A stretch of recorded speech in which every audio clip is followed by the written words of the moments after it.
Important ये है कि हमने देखा कि यहाँ पे लो एल आर जेड प्राइस ने स्किप करके आया, यानी कि 50% रिटर्न नहीं हुआ है ना।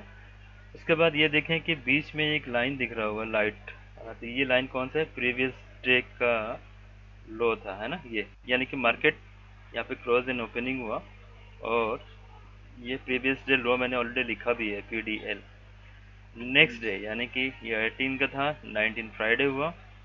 फ्राइडे को मार्केट आके इसको सेल साइड लिक्विडिटी किया, मतलब एक्सटर्नल लिक्विडिटी किया। तो यहाँ आप देखिए ध्यान से ना, लॉजिक को समझिए कि प्राइस जो है ऑलरेडी क्या है, विश मार्केट है ना। तो हम अगर प्राइस सेल साइड लिक्विडिटी करता है स्ट्रॉन्ग सेल, मैं इसको जूम कर दूं, स्ट्रॉन्ग सेल है ना, यहाँ पे जो लॉजिक हम यूज करते हैं, strong cell and strong recover, ये इंडिकेट करता है कि प्राइस RTO पे आके ऑर्डर लेके ऊपर जाएगी। अगर हम इस जगह पे ट्रेड पकड़े होते हैं तो हमारी एंट्री काफी बढ़िया होता है ना यहाँ से। लेकिन प्रॉब्लम क्या था, इस समय मार्केट जो था वो यहाँ ऐसी सिचुएशन में था 945। ये ट्रेड हम लोग देखते रह गए, लेकिन इसके बाद हम लोग एंट्री के यहाँ देखिए 18-20 पिप्स आराम से निकल गया था, है ना, यहाँ तक ऊपर तक। ये प्रीवियस लो है ना यहाँ पे था, बट याद रखिए कि ये एक्चुअल ट्रेड नहीं है, इसे कहते हैं काउंटर ट्रेड। इसे देखना मोमेंटम क्लियर नहीं है। आपको हमेशा याद रखिएगा, स्किप करके अगर प्राइस आया हुआ है लोअर एग्जाम, है ना, तो आपको बाय ट्रेड से ज़्यादा अच्छा कौन सा ट्रेड होगा? जो सेल वाला होगा, है ना। मैंने देखिए ऑलरेडी ये ग्रुप में मैं सेल का ही दिया हुआ है, मैं बाय का अपॉर्चुनिटी नहीं दिया, क्योंकि सेल में मोमेंटम उसका ज़्यादा होगा। ये देखिए सेम जोन था ना, देखिए यही प्राइस मैंने दिया था कि रिस्पॉन्सिबल जोन के ऊपर जाए प्राइस, देन हम सेल करेंगे। ये अपना टारगेट था कल का, और गया भी। देखिए रिस्पॉन्सिबल जोन के ऊपर गया नहीं, मतलब इंटरनली लिक्विडिटी किया ना, हमें एक्सटर्नल लिक्विडिटी की जरूरत था। ये देखिए अंदर है ना, एक मिनट आपकी बात ले लेता हूँ मैं। इस हाई को वो लिक्विडेट किया, है ना। तो देखिए इसे कहते हैं सिग्नल, याद रखिएगा। ये सिमिलरली देखिए यहाँ पे भी प्रीवियस जो लो था, प्रीवियस डे लो, यहाँ पे low strongly sell and strongly buy हुआ यहाँ पे, एज इट इज देखिए strongly buy and strongly sell. तो जो स्ट्रांगली जो बाय हुआ ना, ये सिग्नल है, और स्ट्रांग सेल ये कंफर्मेशन है। और ये भी देखिए हमारा जो बिग ब्रदर कैंडल है ना, bullish shoulder block and bearish shoulder block, यहाँ पे भी है bearish shoulder block and bullish shoulder block, ये कंप्लीट हुआ है ना। तो इसे कहते हैं कि आप हमेशा काउंटर ट्रेड में फोकस ना करें। अगर काउंटर ट्रेड में काम कर रहे हो तो समझिए वो हाई रिस्क पे, स्टॉप लॉस जाएंगे ज़्यादा, तो उसमें लॉट साइज कम करना है ताकि आप लॉस ज़्यादा ना हो। लेकिन आप एक्चुअल ट्रेड पकड़िए जब प्राइस रिस्पॉन्सिबल जोन के ऊपर चली जाए, यानी कि प्रीवियस जो लोअर हाई है उसको ब्रेक करके, है ना, वो जो एंट्री मिलेगी ना तो सीधा इसके नीचे क्लोज होगी, है ना, इसके नीचे क्लोज होगी। क्योंकि अगर ये प्राइस लिक्विडिटी के ऊपर इस हाई को का रिस्पॉन्सिबल जोन ये होगा, देन ये लिक्विडिटी करके नीचे जाएगी। बट कल के केस में ऐसा नहीं हुआ, है ना। कल प्राइस ने प्रीवियस डे हाई को, और सॉरी ये लोअर हाई को ब्रेक करके स्किप जोन पे नहीं गया था, तो इसीलिए हमारी एंट्रीज नहीं मिली और हम बाय पे बैठे थे, क्योंकि प्राइस ऊपर जाने का मूड था। तो ये स्टॉप लॉस हुआ, है ना। तो हमेशा सेल सेटअप में देखना है ना। आप याद रखिएगा बाय पे मत रहिए कि सेल साइड लिक्विडिटी हुआ है ना, प्रीवियस डे लो हुआ है और इस सामने स्किप जोन है, तो आप बाय के ट्रेड को कीजिए, बट लॉट साइज कम कीजिए, उसको कंफर्मेशन ज़्यादा लीजिए कि एक्चुअल पे ट्रेड सही कर है या नहीं है, और पूरा नीचे डाउन पे लीजिए, है ना। प्रीवियस डे लो का ब्रेक होने का मतलब ऐसा नहीं है कि जस्ट वो प्राइस ऊपर ही जाने वाला है, ऐसा नहीं है ना। हमें देखना है कि मार्केट ऑलरेडी प्रीवियसली क्या चल रहा है, सेल सेटअप चल रहा है ना, मतलब स्ट्रांगली सेल चल रहा है, तो हमें उसके अकॉर्डिंग चलना है ना। जब तक बुलिश रिवर्सल नहीं आ जाता, बुलिश रिवर्सल आप लोग जानते ही हैं, तो यहाँ पे उससे मैं क्लियर नहीं कर रहा हूँ। बुलिश रिवर्सल जब तक नहीं आता देन हम सेल पे रहेंगे। जैसे कल देखिए, अब वो तो ये तो था आपका डेली का स्कैल्पिंग या फिर इंट्राडे करने के लिए, है ना। मैं ऑलरेडी एक सेटअप और भी शेयर किया था USD कैड पे।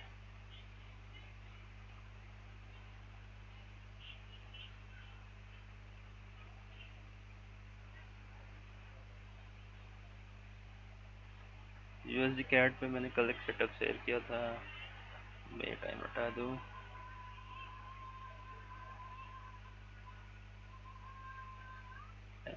तो थोड़ा सा बड़े टाइम फ्रेम पे बड़े स्ट्रक्चर देख लेते हैं क्या होता है।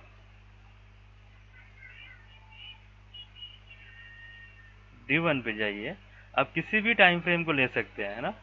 अब उस टाइम फ्रेम के अकॉर्डिंग अगर आप ट्रेड करेंगे तो उस टाइम फ्रेम के अकॉर्डिंग आपको टारगेट भी अचीव होंगे। देखिए ये प्रीवियस जो हाई था ना, ये वाला है ना, ये स्किप करके गया हुआ था ना, प्राइस 50% नहीं आया, देख रहे हैं ना, स्किप करके गया था। तो ये हमारे लिए बेस्ट अपॉर्चुनिटी था। तो हम जिस टाइम फ्रेम पे आपने स्ट्रक्चर बनाया उसी टाइम फ्रेम पे आप आके होल्ड कीजिए, है ना। ऐसा नहीं कि लोअर टाइम फ्रेम में चले गए और जहाँ पे है ना बाय का सिग्नल मिला बाय लेने लगे, नहीं ये गलत है। अब वेट कीजिए कि रिस्पॉन्सिबल जोन ब्रेक हो जाए। तो फर्स्ट एंट्री जोन यहाँ पे था, मतलब ये अच्छा एक पोजीशन बना था, है ना, कि सेल हुआ, है ना, एंड बाय हुआ। बट हमें क्या देखना था, हमारा लॉजिक क्या है, हमें बार बार रिपीट करता हूँ कि strong cell and strong bye. अगर ये क्रिएट हुआ तो ये साफ साफ क्लियर इंडिकेट होगा, मतलब कि मार्केट मेकर्स इन कर चुके हैं, है ना। यहाँ मार्केट मेकर की आने की कोई जोन, मतलब वो इनकी एक्टिविटीज नहीं दिख रही है। मार्केट मेकर्स जब भी एंट्री करते हैं पहले अपोजिट साइड जाएंगे, स्ट्रॉन्ग देखिए सेल किया उन्होंने, यानी कि जितने भी रिटेलर हैं उनको दिखाया कि अब प्राइस डाउन जाएगी, है ना, क्योंकि प्रीवियस स्ट्रक्चर को ब्रेक करा और यहाँ पे सपोर्ट रेजिस्टेंस वगैरह बहुत कुछ होते हैं। देन सडनली प्राइस बाय की तरफ हुआ, स्ट्रक्चर भी ब्रेक किया, तो क्या हो गया, liquidity, MSB and RTO everything complete हो गया, है ना। तो हमारे लिए अगर एंट्री जोन होता तो कहाँ पे होता, बड़ा जूम जूम करते हैं ना यहाँ। इसीलिए मैंने कल बाय का ही सारा कुछ डाल के रखा था कि बाय करेंगे, है ना। अब ये जो यहाँ पे आप ये देख रहे हैं किंग ओबी देख रहे हैं ना, ये किंग ओबी क्या है ना, ये ब्रेकर ब्लॉक नहीं है, याद रखिएगा। ब्रेकर ब्लॉक कौन सा है, क्योंकि इसने प्रीवियस स्ट्रक्चर को ब्रेक किया, ध्यान से देखिए। आरटीओ का मतलब हमेशा याद रखिए ब्रेकर ब्लॉक एंड डीपी, जैसे मैंने यहाँ पे एमओबी लिखा हुआ है ना, ये एमएसबी जोन था, प्राइस ने स्ट्रक्चर ब्रेक किया, सेकंड प्राइस डाउन है एंड थर्ड प्राइस अब ये ब्रेकर ब्लॉक का रैली बेस्ड रैली कंप्लीट, है ना, रैली बेस्ड रैली कंप्लीट। अब वेरी नेक्स्ट कैंडल, ये जो ग्रीन कैंडल है, मैं अच्छे तरीके से मार्क कर दूं, वेरी नेक्स्ट कैंडल जो आया यही था हमारा एंट्री जोन, है ना। हम क्या करेंगे, D1 पे है तो चलेंगे सबसे पहले ब्रेकर ब्लॉक में, याद रहे जब भी प्राइस आएगी, है ना, जब भी प्राइस आएगी तो हमें क्या देखना है, डबल MSB, है ना। तो हमें यहाँ पे एंट्री करना है, तो एंट्री क्या करते हैं, लोअर टाइम फ्रेम पे कर लेते हैं, 1 मिनट 5 मिनट। डी के स्ट्रक्चर है तो 5 मिनट तक हम जा सकते हैं, क्योंकि उसकी रेंज जो होगी टारगेट बहुत बड़ी है ना। तो 5 मिनट जनरली यूज़ कर सकते हैं, 15 मिनट यूज़ कर सकते हैं एंट्री के लिए, और 1 मिनट भी कर सकते हैं, रिस्क होगा ज़्यादा, है ना। बस एंट्री पॉइंट दिखाता हूँ मैं कि ये एंड था तो कैसे।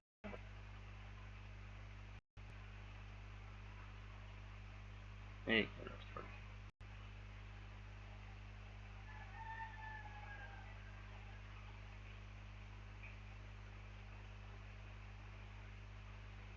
कल आपने ट्रेड करा था, कल आपने ट्रेड किए थे क्या? अच्छा, कैसा रहा कल?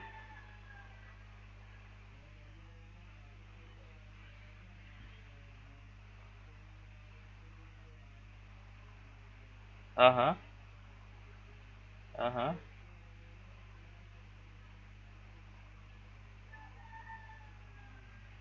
अच्छा अच्छा अच्छा। नहीं ध्यान नहीं दिया कल, क्योंकि मैं कहीं बिजी था, इसीलिए। हाँ हाँ हाँ, अच्छा अच्छा अच्छा,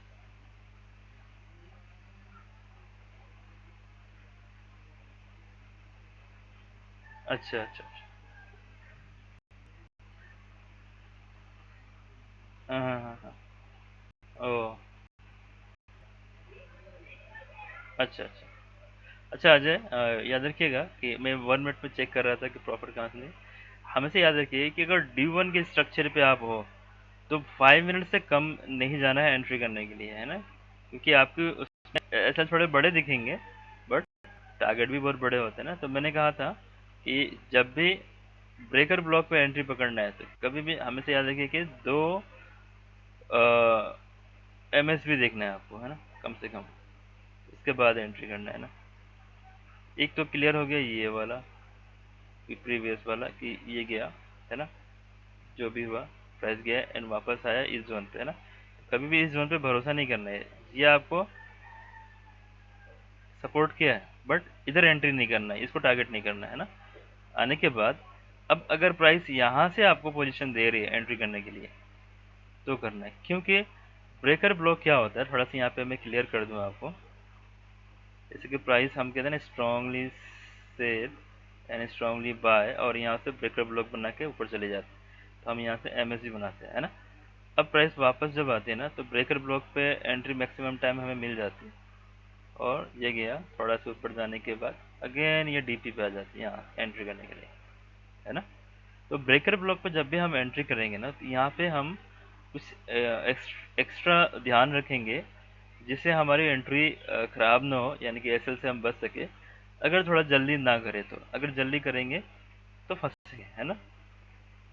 आपका MSB उधर हो गया था, अब इधर MSB का इंतजार कीजिए कि प्रॉपर MSB, है ना। ये MSB प्रॉपर नहीं है ना। इसके बाद ये तो क्लियर नहीं है, उसके बाद प्राइस आया, प्राइस है। अब हमें क्या है इम्पोर्टेंट कि MSB का मतलब मैं ये बोल रहा हूँ कि आपको ये काम करना है कि दोबारा से ये लगाना है, ये लिक्विडिटी MSB एंड RTO, है ना।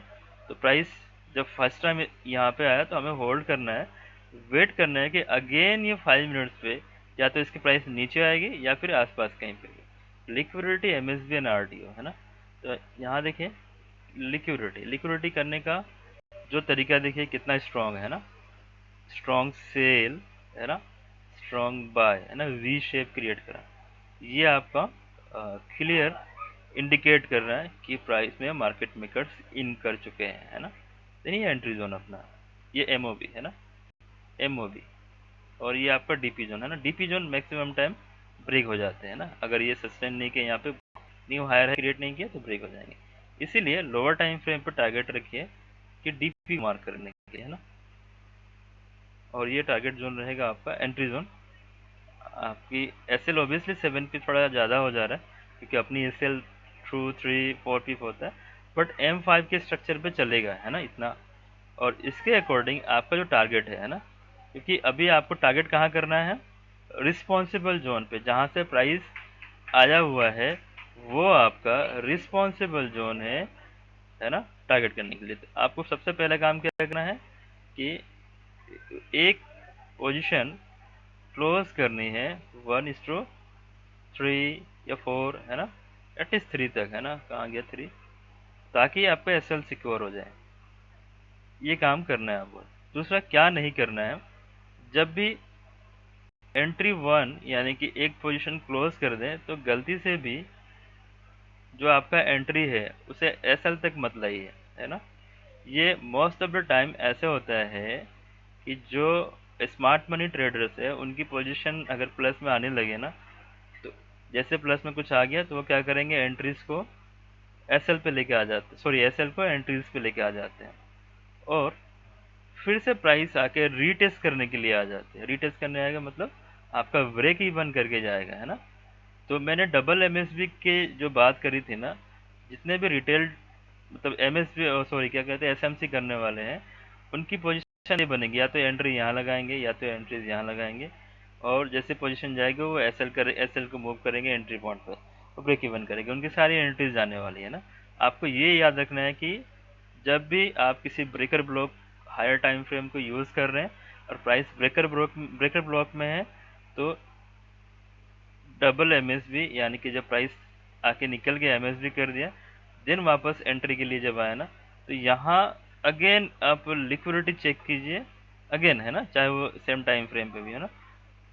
एंट्री का जो टाइम फ्रेम है, इस वाले एंट्रीज में सप्लाई एंड डिमांड जोन को यूज़ कीजिए एंट्री करने के लिए, इसको यूज़ मत कीजिए। ये आपके सपोर्ट के लिए है, बट यूज़ नहीं करना, यहाँ आपको एंट्री करना है डबल एम। तो वो आपको कंफर्मेशन दे देगा कि हाँ ये प्राइस अब नीचे नहीं जाने वाली, ऊपर। अब बात रही टारगेट की। तो स्ट्रक्चर है D1 का, तो D1 के अकॉर्डिंग हम चलेंगे कि अपने टारगेट को हम कहाँ सेट कर सकते हैं, है ना।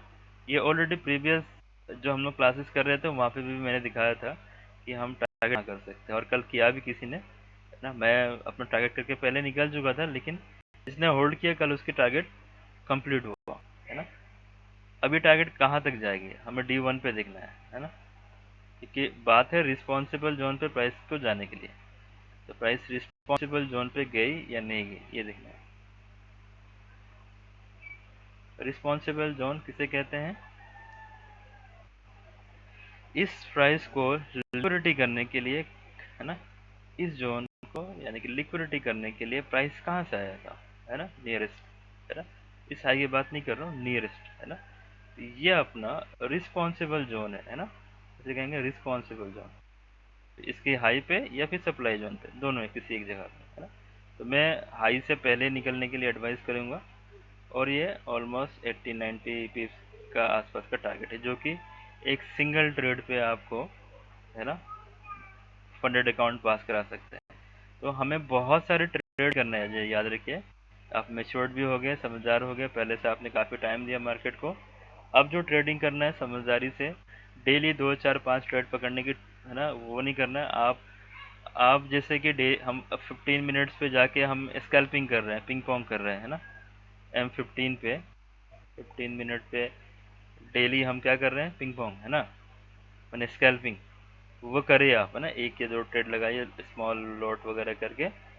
तो मेन क्या है कि हायर टाइम फ्रेम पे D1 पे H4 पे स्ट्रक्चर को जैसा आपने देखा सीखा उसे यूज़ कीजिए, क्योंकि वहाँ एक भी ट्रेड आपको अगर एक वीक में एक ट्रेड भी मिल रही है ना, लॉस तो वही होगा जो नॉर्मली हम लोग को होता है 3 पिप 4 पिप का। बट D1 के स्ट्रक्चर के थ्रू से आपको कोई भी टारगेट मिल रहा है तो वो अब 100 पिप्स 200 पिप्स तक जाते हैं अकॉर्डिंग टू, है ना, एंट्रीज कहाँ मिले। अगर ये जो एंट्रीज है ना, क्योंकि हमारी जो आरटीओ है ना, एंट्रीज कहाँ होते हैं आरटीओ पे। तो D1 का ये ब्रेकर ब्लॉक जोन था। अगर प्राइस यहाँ पे होल्ड नहीं करता और डीपी पे आता, तो सोचिए अगर यहाँ से वही सेम एंट्रीज मिलती तो हमारी टारगेट कितना बड़ा होता। मान लीजिए यहाँ से भी मिलता तो ये 200 के आसपास होता है ऑलमोस्ट, है ना। तो डिपेंड करता है कि हमें एंट्रीज कहाँ से मिल रहे हैं उसकी, वहाँ से आपको मेजर करना है नियरेस्ट रिस्पॉन्सिबल जोन पे जहाँ पे प्राइस रिस्पॉन्स जाके देना है ना। अब प्राइस देखिए कल जाके उसे ब्रेक करने के बाद, रिस्पॉन्सिबल जोन को ब्रेक करने के बाद रिट्रेसमेंट होना चालू हुआ था। तो ये क्या कहेंगे, याद रखिए ना, या तो ये प्रीवियस डे हाई लो होगा, है ना, प्रीवियस वीक हाई होगा, है ना। यहाँ पे जाके प्राइस देखिए रिट्रेसमेंट की तैयारी कर रहा है यानी कि रिवर्सल का। अब इधर हम ट्रेड करेंगे तो ये होगा काउंटर ट्रेड, है ना। तो काउंटर पे हमें नहीं जाना, हमें एक्चुअल पे फोकस करना है। कल में जो यूएसडी कैड है इसे मैं बाय के लिए ही बैठा था, बट कैसे वो दिखाता हूँ आपको। मुझे एंट्रीज मिली ही नहीं, हालांकि मार्केट हमें डीपी जोन से निकल चुका था तो वो एंट्रीज मुझे नहीं मिली। मैं इसे न्यू हायर हाई समझा, और ये ग्रुप में दिया था आप लोगों का ना, ग्रुप में दिया था। ये अपना लो रिस्क जोन स्किप करके प्राइस गया था, तो मैं एक्सपेक्ट कर रहा था कि प्राइस इस हाई को ब्रेक करके, है ना, ब्रेक करके सेल पे है। तो लोग ग्रुप में देखा भी है, कुछ बंदे ने मुझे पोस्ट भी किया था, वो सेल भी किया। अब बताइए यहाँ पे अजय कि प्राइस कहाँ पे है ना, कहाँ पे ये मैं सेशन लगाता हूँ यहाँ पे दिखना। आप मिस्टेक करते हैं ना सभी लोग, ध्यान नहीं देते एक्चुअल चीज़ों पे, और एंट्रीज के चक्कर में एसएल चले जाते हैं। फिर वो दिन का टारगेट एसएल का कंप्लीट हो जाता है, तो एसएल हो जाते हैं, फिर वो अच्छे मूल्य नए एंट्रीज नहीं कर पाते, है ना। तो हमेशा क्या करना है, ध्यान रखना है। अब क्या कि टाइम जोन जो था वो एशियन टाइम था, है ना, तो पूरा ये होल्ड करना था, इसी देख रहा था मैक्सिमम ने ट्रेड लगाया था। एशियन तो होल्ड करना है। लंदन पे हमें देखना था, है ना, कि लंदन क्या एमएसबी एंड आरडीओ कर रही है। तो लंदन पे जाके ये एमएसबी हुआ, है ना, एक्चुअल पे ये एमएसबी लंदन टाइम फ्रेम पे हुआ। तो हमें एंट्रीज कहाँ पे मिलेगी? आरटीओ पे, है ना? आरटीओ पे मिलेगी, यानी कि इस जोन पे न्यूयॉर्क ने आया, है ना? न्यूयॉर्क हमेशा याद रखिए कि जब भी एमएसबी एंड आरटीओ लंदन में हुआ, तो न्यूयॉर्क का काम है, अगर न्यूयॉर्क इसी आरटीओ पे जाके एंट्री फर्स्ट टाइम कि इसी मैक्सिमम टाइम पे, है ना, इसी जोन पे जाके आपको एंट्री देगी एंड लॉ क्रिएट करेगी, है ना?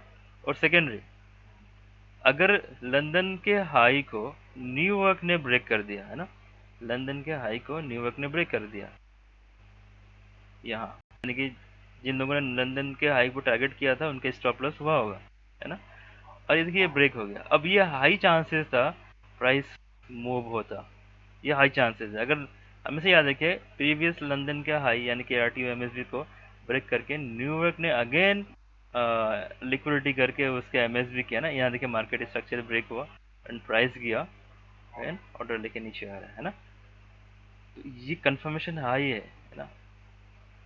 ये सेल होता है यहाँ से जबरदस्त। अब इसे लोअर टाइम फ्रेम पे जाके सेल करते हैं हम, है ना, 1 मिनट 5 मिनट। लेकिन टाइम कौन सा चल रहा है? देखिए कितना बजे चल रहा है। अगर यहाँ पे एंट्रीज मिली है तो रात को 1 बजे, ऊपर से वो फ्राइडे है, मार्केट क्लोज हो रहा है, ये तो एंट्रीज सही नहीं है बिल्कुल, है ना? अब मैं आप लॉजिक नंबर 2 दिखाता हूँ कि अगर हमें चूज करना हो, है ना, आपके पास दो ऑप्शन है, दोनों ऑप्शन दिखा रहा हूँ कि इनमें से कौन सा बेस्ट लिक्विडिटी एमवी है ना? यहाँ पे दो ऑप्शन है। मैं एक्चुअली आपको ये समझाना था कि हम बचे कैसे स्टॉप लॉस से। दोनों सेम है, देखिए।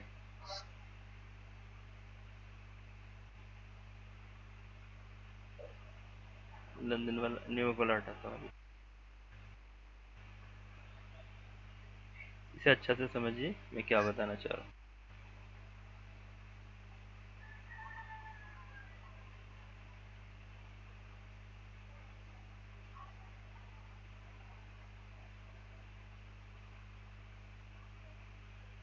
तो ये जो लंदन का हम डीपी यूज कर रहे हैं एंट्री करने के लिए ना, ये एमएसबी हुआ। कॉन्सेप्ट क्या था हमारा? लिक्विडिटी, एमएसबी एंड आरटीओ, है ना? ये वाली लिक्विडिटी यानी कि प्रीवियस हाई को स्ट्रांगली ब्रेक किया और स्ट्रांगली सेल किया, है ना? पहला कंडीशन फुलफिल। दूसरा एमएसबी, है ना? दूसरा क्या है? एमएसबी। इसने एमएसबी किया, है ना? हमसे याद रखिएगा, लिक्विडिटी के लिए शर्त यह है कि स्ट्रांगली बाय, स्ट्रांगली सेल, ये होना चाहिए। तो ये हो गया एमएसबी, हो गया स्ट्रांगली। आरटीओ, प्राइस आरटीओ पे गया और यहाँ पे बेरिस एंगल्फिंग कैंडल यानी कि ऑर्डर ब्लॉक बनाया अभी सेल होने के लिए, बट होल्ड नहीं किया, है ना? ये एक जोन हो गया, ठीक है ना? मैं इसका स्क्रीनशॉट लेता हूँ, नंबर, है ना, सेव। दूसरा, अब इसको यहाँ पे लाते हैं। मैं ये आपसे जानना चाहूँगा, किसे हम स्ट्रॉन्ग कहेंगे, है ना?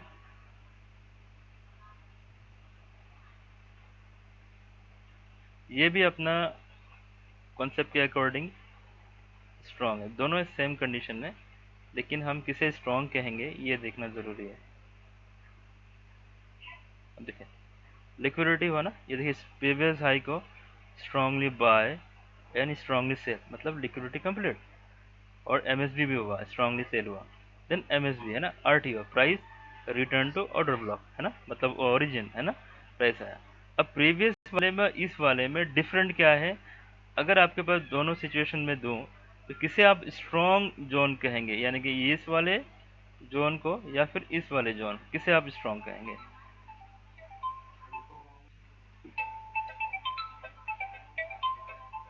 हाँ, ए,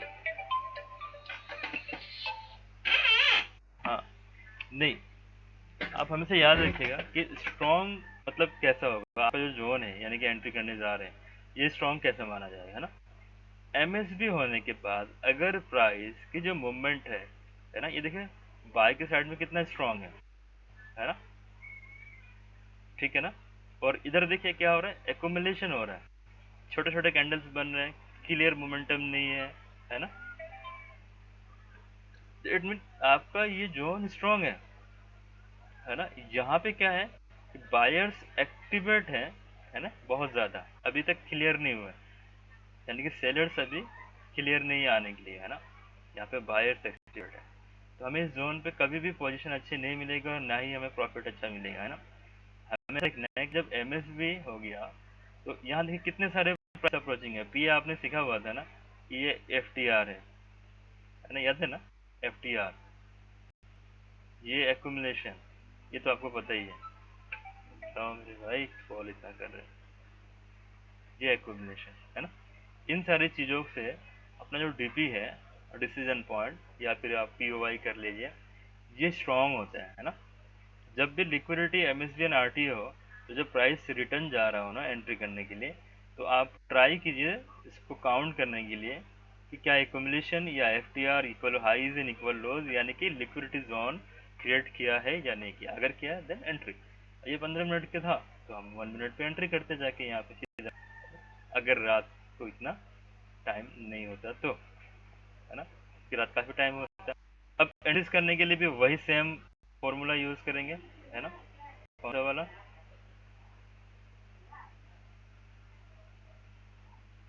हाँ ये अगेन 1 मिनट से लिक्विडिटी एमएसबी है ना, आरटीओ है ना।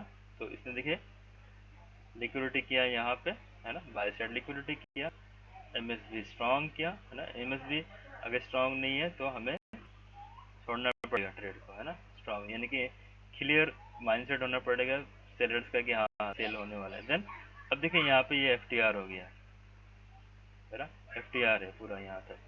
उसके बाद प्राइस इधर भी एक्यूमुलेट हो रही है पूरा यहाँ से यहाँ तक एक्यूमुलेट हो रही है, यानी कि आपका जो डीपी है वह स्ट्रॉन्ग और स्ट्रॉन्ग और स्ट्रॉन्ग, है ना। तो आपको होल्ड करना है, ये प्राइस आएगी तो हम सेल ऑलरेडी लिमिट ऑर्डर लगाना है, यानी कि स्टैंड बाय पे रहना है।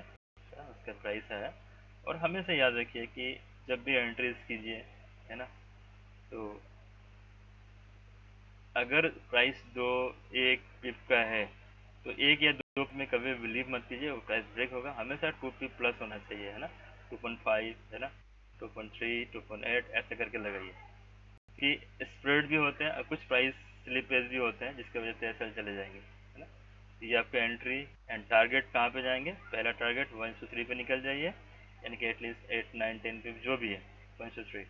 उसके बाद नेक्स्ट जो टारगेट है रिस्पॉन्सिबल जोन, यानी कि अगर इस M15 का रिस्पॉन्सिबल जोन ढूंढें, क्योंकि हमने M15 पे टारगेट किया था, सबसे नियरेस्ट जो टारगेट है ना, ये होना चाहिए। हाँ, है ना। तो ये एक दिन में $25, 25 पिप, डेट मीन्स हम एक ही दिन पे $250 अर्न कर सकते हैं, है ना, इजीली, आराम से। अगर 1 लोड यूज़ किए, आधा लोड किए तो कितना हो जाएगा? 125। $100 अगर आपके फंडेड अकाउंट 10,000 डॉलर के हैं और डेली ओनली आप $100 यूज अर्न कर रहे हैं, तो $2,000 मंथली होगा, है ना। तो मैं इसे निगेटिव जा रहा हूँ कि आपने 2000 नहीं किया, 50% ही इनकम किया, यानी कि $1,000। डेट मीन्स आपका 78,000 रुपीज़ इंडियन हो रहा है। उसके बाद आप फंडेड अकाउंट से 80% ही मिलेंगे, तो डिडक्शन होने के बाद भी आपके घर पे अबोव 70,000 आएंगे, मतलब 70,000, 65,000, मतलब 50,000 प्लस रहेंगे ना। ये बहुत बड़ा अमाउंट होता है, तो हमें ज़्यादा ट्रेड करने की ज़रूरत ही नहीं है ना। आप कंफर्मेशन कॉन्फ्लुएंस यूज़ कीजिए टाइम जोन के साथ, है ना, लंदन सेशन न्यूयॉर्क सेशन के साथ उसको मैच कीजिए, और उसके बाद एक्चुअल ट्रेड कीजिए। मैंने अभी जो दिखाया ये काउंटर ट्रेड है, ये एक्चुअल ट्रेड नहीं है। आपकी एक्चुअल ट्रेड कौन सा होती है? मैक्सिमम ट्राई कीजिए, ये अलग अलग टाइम फ्रेम में मिलेंगे, 1 आवर, 30 मिनट्स, है ना, Day 1, H4, है ना, ये सब मिले। जितने बड़े टाइम फ्रेम उतने बड़ा टारगेट, है ना। एक एक सिंगल टारगेट आपको पूरा, एक एक सिंगल टारगेट आपको फंडेड अकाउंट क्लियर करके देगा, है ना। लास्ट मैंने और रवि जी ने, हमने यूएसडी कैडी था, है ना, इसके एंट्री जो हमने की थी ना, वो 231 पिप्स का था। एक सिंगल सिंगल सिंगल हमने यहाँ से इधर से पकड़ा हुआ था ना। क्यों ये ऐसा था? अब देखेंगे कि ये प्रीवियस, है ना, ये साइन कैसे है ना, ये कैसे समझे कि आप जो स्किप जोन है, स्किप जोन है ना, ये कितने समय की बात है? 26 अप्रैल के बाद है, ठीक है। ये स्किप जोन है ना। प्राइस गया और स्किप जोन पे प्राइस आने के लिए एक ही फॉर्मूला है, अगर प्राइस है ना प्रीवियस हाई को स्ट्रांगली बाय नहीं स्ट्रांगली सेल करे, दैट मीन्स वो बिलो 50% आने वाला, और यहाँ से जो बाय होगी ना वो बहुत तगड़ा होगा, जैसे कि ये हो रहा है ना। तो यहाँ हमने हाई रिस्क जोन पे पकड़ा था और ये ट्रेड अबू 200 प्लस 200, लेकिन नियरेस्ट जो हाई था ना इसके आसपास ही हम लोग रखे थे, याद नहीं आ रहा मुझे ठीक से, 200 प्लस हमारे टारगेट थे, है ना। तो ये अचीव हुआ था, वो 2 दिन लगे थे आई थिंक, ऐसे कुछ, है ना। तो अगर हम सही से सही जगह पर ट्रेड करें तो बस हफ्ते के 2 या 3 ट्रेड ही काफ़ी है हमारे लिए अजय, है ना। तो जब भी याद रखिए कि स्किप जोन यानी कि लो रिस्क जोन ब्रेक हो रहा है ना, तो हम उसी डायरेक्शन पे ट्रेड करें, मतलब लास्ट खत्म कर रहा हूँ आपको। प्राइस लोअर लो कर रही है और 50% अबव जाने के लिए प्राइस स्किप करके नीचे आ गया, है ना। ये प्राइस कहाँ जाएगी, ऊपर, है ना, इसके ऊपर जाएगी, है ना, क्योंकि इसको लिक्विडिटी करके अगेन वापस आना है। ये फॉर्मूला है आपके लिए, है ना, स्टैंडर्ड ऑपरेटिंग प्रोसीजर यानी कि एसओपी है। बट जब प्राइस वापस जा रही है तो यहाँ से ट्रेड पकड़ेंगे तो हाई चांसेस रहता है अगर ये ब्रेक करके फिर से जाए, है ना, स्टॉप लॉस करके जाती है, क्योंकि ये लिक्विडिटी करने के लिए ही आया है ना। जब तक ये लिक्विडिटी कंप्लीट नहीं हुआ तब तक ऊपर नहीं जाएंगे, तो ये बार बार फंसेंगे। इसीलिए हमेशा एक्चुअल ट्रेड पे ध्यान दीजिए, है ना। आप अगर काउंटर ट्रेड कर रहे हैं यहाँ तो याद रखिए कि स्मॉल लॉट साइज कम कर दीजिए, है ना, मतलब इतना कम कर दीजिए कि 2-3 एसएल को बर्दाश्त कर सके और एक टारगेट अचीव करें, एक बड़ा टारगेट आएगा, ताकि ये प्राइस जब भी आप एंट्री करें तो सारे प्रॉफिट निकल जाए इधर से, है ना। तो फोकस कीजिए, और वो M5 से लेके M15 भी डेली के लिए आप कर सकते हैं, स्कैल्पिंग के लिए 10-15 पिप के लिए भी, ठीक है। बड़े टाइम फ्रेम पे जाए, क्योंकि बड़े टाइम फ्रेम पर डेली नहीं मिलेंगे, वीकली मिलेंगे आपको। बहुत सारे पेयर्स का यूज़ नहीं करना, जो मैं आपका वोलेटाइल पेयर्स हैं, है ना, जो मेजर करेंसी पेयर हैं, जैसे मैंने कुछ मार्क करके रखा हुआ, यहाँ पे आपको दिखाता हूँ। मैं जनरली पे काम करता हूँ, है ना, सारे यूएसडी पेयर है सारे, इसमें मोमेंटम ज़्यादा रहता है, तो इस सब में आप कर सकते हैं। और भी मोमेंटम वाले पेयर्स हैं, लेकिन मुझे ये सब पसंद है, इसलिए इसमें करता हूँ, है ना। ठीक है, फिर आज का सेशन इधर क्लोज करते हैं।